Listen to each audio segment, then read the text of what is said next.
사람들이 힘이 생기면 일사천리로 그 문제를 해결하고 싶어 하는 마음이 생깁니다.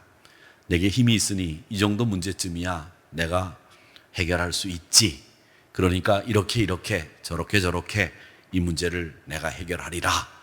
이런 생각을 하게 되고 그런 생각을 실행하게 됩니다.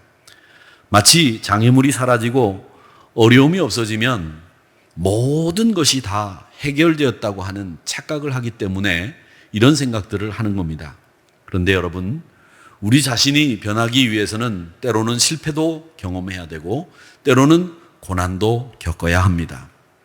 이런 사실은 우리가 인생을 살아오면서 너무나 많이 경험해 왔기 때문에 우리가 실패 없이 고난 없이 어떤 문제를 해결할 수 있다 이렇게 생각하는 것은 어쩌면 가장 교만한 생각일 수도 있겠다라는 생각을 참 많이 해봅니다. 오늘 형제들에게 고난을 주는 요셉의 모습을 봅니다. 그런데 이 요셉이 형제들에게 고난을 주는 이유가 뭘까요? 의도가 뭘까? 우리는 잘 생각해 보아야 됩니다.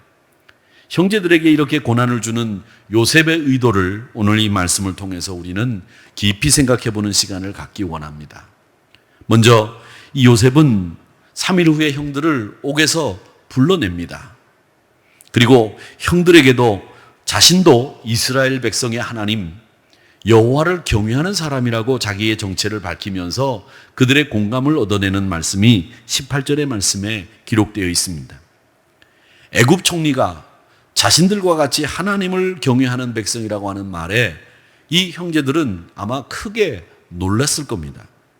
그런데 이 요셉의 진술은 다분히 의도적이고 또 자신의 메시지를 전하고 싶은 마음에서 이렇게 나도 너희들처럼 하나님을 경외하는 백성이다 이렇게 이야기한 것 같습니다.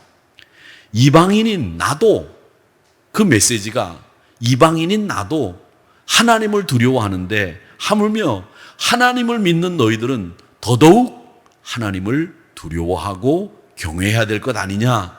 이 메시지가 나도 너희가 믿는 하나님을 믿는다라는 말 속에 들어있다는 것을 형제들은 볼 수 있어야 되는데 그 말을 숨은 메시지를 형제들이 발견해냈는지는 모르겠습니다만은 이어 요셉은 그렇게 이야기를 하고 새로운 제안을 합니다. 그 제안이 뭐냐면 너희 지금 10명의 형제들이 다 갇혀 있을 것이 아니라 한 명만 남겨두고 너희들이 말한 대로 나머지는 가나안 땅에 돌아가서 너희들이 말하는 그 나머지 한 형제를 데리고 오면 한 아버지의 아들이고 너희들이 정탐꾼이 아니라고 하는 이 사실이 밝혀지게 될 것이니 그렇게 하라고 하는 제안을 합니다. 그러면서 막내 아우를 데리고 오라는 이야기를 하는 거죠. 이 말씀에서 이미 20년 전에 창세기 37장에서 일어났던 그 사건의 실상이 그대로 드러납니다. 37장에서 나왔던 구덩이에 갇혀 있다가 노예로 팔려간 요셉의 감정과 반응은 철저히 생략된 채로 형제들끼리 이야기를 나누는 가운데 자기가 팔아 미디안 상인들에게 넘겨버린 그 동생이 그 앞에 있는 줄 모르고 통변을 세워서 통역을 하는 가운데 이야기가 되어졌기 때문에 자기들이 하는 이야기를 못 알아듣는 것으로 생각을 하고 형제들끼리 웅성거리게 됩니다. 절규하며 살려달라고 하는 그 외침을 우리가 무시했다. 우리가 그렇게 다분히 악의적인 일을 했다. 그러면서 르우벤은 그 동생을 살리려고 나는 애를 썼지만 너희들이 그렇게 하지 못해서 우리가 그 범죄로 말미암아 이 핏값을 지금 받게 됐다라는 이야기를 하면서 후회하는 장면이 등장합니다. 요셉의 괴로움을 외면한 대가로 자신들이 이렇게 큰 괴로움을 당하고 있다고 하는 이야기를 하면서 이것이 인과응보인 것을 분명하게 이야기합니다. 이런 이야기까지 요셉은 듣고 난 뒤에 요셉은 혼자 나가서 울고 옵니다. 요셉의 기지 앞에서 더욱더 큰 위기 앞에서 형제들은 사면초가에 놓이게 됩니다. 형제 한 명을 볼모로 남겨두고 막내 동생을 데리고 와야 되는데 이게 어떻게 될런지 이 상황 앞에서 형제들은 이 동생 요셉의 고통스러운 애거를 못 들은 채 하고 팔아넘긴 자신들의 죄를 기억하면서 인정하고 자신들의 못된 과거를 직면하게 되는 상황에 이르게 됩니다. 형들의 대화를 듣고 요셉이 눈물을 흘렸다는 것은 뭘 얘기하는 겁니까? 요셉은 형들을 용서하기 시작했고 자기를 죽이려고 했고 자기를 노예로 팔아넘겼음에도 불구하고 요셉은 그 울음 속에서 형제들을 역시 아직도 사랑하고 있다고 하는 것을 깨달았던 겁니다. 여러분, 용서라고 하는 문제는 굉장히 어렵고 힘든 문제입니다. 그리고 용서는 하고 싶어서 또 되는 것도 아니라고 하는 것을 우리는 알아야 됩니다. 용서는 말이죠, 정말 용서가 필요한 사람에게는 우리 그리스도인들은 용서해 주어야 합니다. 그런데 용서가 필요하지 않는 사람들도 있습니다. 내가 무슨 용서를 받을 수가 있어? 내가 무슨 용서를 받을 필요가 있어? 나는 죄진 거 없어. 이런 사람에게도 용서를 해줄 이유가 있을까요? 여러분, 하나님 앞에서 우리는 우리 자신을 잘 생각해야 됩니다. 우리가 용서받았다고 하는 것은 우리가 하나님으로부터 용서받고 싶은 욕구가, 하나님으로부터 용서받아야 된다고 하는 간절한 그 간절함이 우리 안에 있어야 진짜 하나님의 용서가 우리 안에 은혜가 되는 거죠. 용서가 필요 없는 사람에게 용서란 은혜가 되지 않는다는 겁니다. 그런데 지금 요셉은 용서가 필요한 형제들의 모습을 본 겁니다. 그들의 죄와 직면하면서 핏값으로 이런 과오를 저질렀던 까닭에 우리가 이런 고통을 당하니 우리가 그런 일에 대해서 후회하고 그런 일에 대해서 용서함을 구하는 모습을 보면서 요셉은 그들을 용서해 주며 울었던 겁니다. 요셉은 거기에서 이제 더 세밀하게 그 가족들을 구원하기 위해서 계획을 짜죠. 형들을 불러 그릇에 곡식을 채우게 하고 종을 시켜서 그에게 곡식 살 돈을 가지고 온 것을 다시 자루에 숨겨놓게 합니다. 그리고 여행길에 먹을 양식도 별도로 제공합니다. 그런데 그 요셉은 돈을 몰래 각자에게 반환한 것이 됐는데 형들이 그 돈을 훔친 것처럼 보이게 만든 거죠. 요셉이 형들을 향한 사랑의 방식과 더불어 그들을 절도범으로 몰아 애굽으로 다시 돌아와 그들로 하여금 구원받게 하려고 하는 의도를 그 돈을 자루 속에 숨겨둠으로 보여준 겁니다. 실제로 이어지는 장면에 보면 야곱과 그 아들들이 쌀자루 속에, 곡식자루 속에 자기들이 가져갔던 돈 뭉치가 그대로 있는 것을 보면서 심하게 근심 걱정을 합니다. 그리고 서둘러서 시몬을 구출하기 위해서 베냐민을 데리고 가야 되는 그들의 입장 속에서 2차 애굽행을 서둘러 계획하게 됩니다. 형들의 뉘우침에 요셉은 눈물을 훔칩니다. 하지만 그것으로 끝이 아닙니다. 우리 가족 모두가 하나님의 꿈이 무엇인지를 알아야 합니다. 사사로운 감정에 휩쓸리지 않고 요셉은 하나님의 꿈이 무엇인지를 온 가족에게 알리기 위해서 일을 진행해 나가는 모습을 보입니다. 정탐꾼이라고 하는 누명에다가 도둑의 누명까지 씌워서 다시 돌려보냄으로 말미암아 양식을 구하러 올 때까지 베냐민을 데리고 오지 않으면 안 되는 그런 상황을 만들어서 주의 뜻이 이루어질 때까지 참고 기다리고 개인적인 감정을 숨기는 요셉의 치밀한 구원 계획을 우리는 여기서 보는 겁니다. 그런데 이런 하나님의 구원 계획과 흡사한 이 요셉의 구원 계획이 진행되어 가는 가운데에서도 아버지 야곱을 한번 볼까요? 아버지 야곱은 베냐민을 데리고 가야 된다고 하는 자기 아들들의 말에 36절의 말씀에 보면 너희가 내 자식을 다 잃게 한다고 하소연을 합니다. 야곱의 말에는 사실은 그 형제들에게는 뜨끔한 진실이 내포되어 있습니다. 요셉도 야곱의 입장에서는 이미 죽었고요. 시므온도 애굽의 감옥에 갇혀 있고요. 이제 자기가 가장 사랑하는 아들 베냐민도 혹시 모르는 볼모로 잡혀가야 되는, 형제들 전체가 절도범으로 몰려있기 때문에 이 베냐민마저도 잃어야 되는 상황이 올 수 있다고 야곱은 생각한 거죠. 그래서 이 야곱은 베냐민을 보낼 생각이 전혀 없어 보입니다. 그런데 형제들 입장에서는 지금 시간이 촉박합니다. 만약 지금 당장 떠나지 않으면 시몬이 죽을 수 있기 때문이죠. 그래서 르우벤은 시몬을 구하기 위해서 자신의 두 아들을 담보로 제공하는 파격적인 제안을 아버지에게 합니다. 아버지, 내가 베냐민을 데리고 오지 못하면, 내가 시몬을 구하지 못하면 내 두 아들 죽여도 좋습니다. 그만큼 아버지에게 책임 있는 말을 이 르우벤이 제안하지요.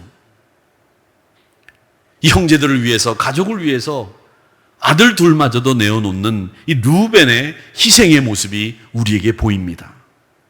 결연한 의지로 그렇게 이야기를 한 거죠. 야곱은 베냐민만큼은 죽을 때까지 보호해야 되겠다고 하는 결연한 다짐으로 이 아들들의 제안을 거부합니다. 야곱은 여전히 베냐민을 내 아들로, 요셉을 그의 형으로 지칭함으로써 라헬의 아들들만큼은 다른 아들들과 구별해서 특별하게 생각하고 있다는 것을 보여주고 있습니다. 다시 양식이 떨어집니다. 양식을 구하러 이집트로 가야 됩니다. 시몬을 구해야 됩니다. 그런데 이번에는 베냐민을 데리고 가야 됩니다. 아버지 야곱의 마음이 쉽게 변하지는 않습니다. 다른 방도가 없는데도 아버지는 베냐민만 붙들고 있습니다. 그래서 르우벤은 자기 희생을 담보로 아버지를 끝까지 설득합니다. 양식은 떨어졌지만 이 가족들 간의 양심은 점점 회복되어 가고 있었습니다. 그는 장남으로서 아버지를 가장 잘 헤아리는 아들이었습니다. 하나님의 공동체, 가족 공동체는 바로 이런 희생과 자기 가장 중요한 것을 내어놓는 이 담보물을 희생할 수 있는 사람, 이런 르우벤과 같은 사람들의 희생으로부터 이 공동체의 안전이, 평안이 보장된다는 것을 우리에게 오늘 이 르우벤의 희생을 통해서 배우게 합니다. 요셉의 기지, 요셉의 절제, 그리고 형제들은 이 국무총리라고 하는 사람의 이야기를 통해서 자신들의 일을 기억하고 뉘우칩니다. 르우벤의 희생을 통해서 온 가족이 살아나는 방도를 구해냅니다. 야곱만 요지부동입니다. 사랑하는 성도 여러분, 오늘 여기서 우리는 이 야곱이라고 하는 인물에 대해서 다시 한번 생각해 볼 필요가 있습니다.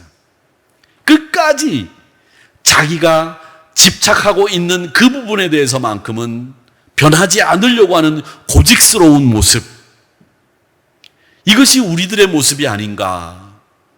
끝까지 자기가 쥐고 있는 것을 놓지 않으려고 하는, 그리고 다른 아들은 필요 없고 내가 좋아하는 아들, 그 아들만 있으면 된다고 하는 이런 잘못된 생각 때문에 가족 공동체가 전체가 위기에 처하고 위험에 처해지는 이런 상황 앞에서도 야곱은 변하지 않는 모습을 우리에게 보여줍니다. 여러분, 코로나 바이러스로 인해서 온 세계가 지금 공포에, 절망에 놓여 있습니다. 이런 공포와 절망 앞에서 우리가 지금 해야 될 일이 무엇일까? 좀 더 유연하게, 좀 더 지금까지 생각해왔던 것과는 다른, 지금까지 살아왔던 우리의 생활 방식과는 좀 다른 이런 사고방식과 이런 가치관을 지금 가져야 된다고 하나님이 우리에게 메시지를 전해주시는 것이 아닌가, 이런 생각을 해봅니다.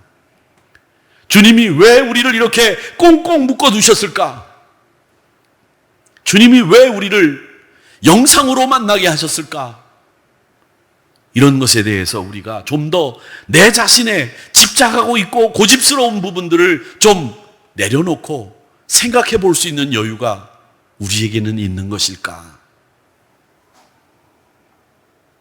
오늘 말씀을 통해서 이 요셉의 기지 앞에서, 루벤의 희생 앞에서 야곱의 고집스러운 모습이 대비됩니다. 사랑하는 성도 여러분, 오늘 이야기는 요셉이 가지고 있는 오래된 원한을 풀어나가는 이야기가 아닙니다. 하나님이 이 세상을 구원하시려고 하는 큰 그림을 그리고 계시다고 하는 것을 이 요셉의 이야기를 통해서 우리에게 보여주시는 거예요. 그리고 오늘 이 말씀을 묵상하면서 나를 넘어서 우리 공동체, 이 세상을 향해서 하나님이 그 뜻을 이루어가고 계시다고 하는 것을 우리에게 보여주고 계신 거예요. 그렇기 때문에 우리는 이 야곱의 고집스러운 모습과 루벤의 희생이 대비되고 요셉의 기지와 요셉의 구원을 향한 그의 열망과 형제들의 뉘우침이 대비되고 있는 이 멋진 드라마를 오늘 말씀 속에서 보게 되는 겁니다. 뉘우침과 구원해내려고 하는 요셉의 기지와 고집스러운 야곱과 희생의 아들들의 모습을 우리에게 보여주며 하나님은 구원이라고 하는 그림이 어떤 그림으로 우리에게 다가오는지를 보여주고 계시다라는 겁니다. 그러면서 이 시련 앞에서 지금까지 이 가족들이 겪었던 문제들의 원인이 무엇이었는지 골마 터진 그 문제들을 한꺼번에 다 드러냅니다.